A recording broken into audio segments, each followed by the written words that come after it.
आज भाईंदर पोलीस स्टेशनमध्ये BNS कलम सेक्शन 109 म्हणजे अटेम्प्ट टू मर्डर या कलम अंतर्गत एक गुन्हा दाखल झालेला आहे.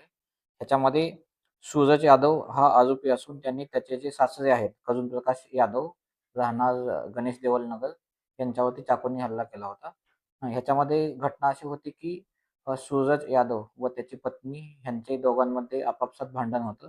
भांडण असल्यामुळे त्याची जी पत्नी आहे ती 3 वर्षापासून UPमध्ये त्यांच्या मूळ गावी राहत होती आणि त्यांच्या पत्नीने सूरज यादव याच्यावरती डोमेस्टिक व्हायलन्स अंतर्गत गुन्हाही दाखल केला होता आणि सूरज यादव हा त्या महिलेला आर्थिक मदत करत नसल्यामुळे त्यांनी तिकडे UPमध्ये जौनपूर कोर्टामध्येही मेंटेनन्स भेटण्यासाठी त्यांनी अप्लाय केलं होतं आणि त्या जौनपूर कोर्टाची नोटीस ह्या आरोपीला आल्यामुळे आरोपींनी त्याचे जे सासरे करुण प्रकाश यादव यांच्याशी बातचीत केली आणि त्या बातचीतीचं रूपांतर भांडणामध्ये झालं आणि भांडण झाल्यानंतर सूरज यादव ह्या आरोपींनी अ, करुण प्रकाश यादव यांना डोक्यावरती आणि मनगटावरती चाकूने हल्ला केलेला आहे.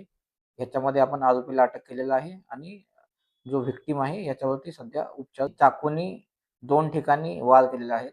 त्यांनी एक डोक्यावरती आणि मनगटावरती. नायर व्हिक्टिम जो आहे तो सध्या नायर हॉस्पिटलमध्ये दाखल आहे आणि त्याची तब्येत आता व्यवस्थित आहे.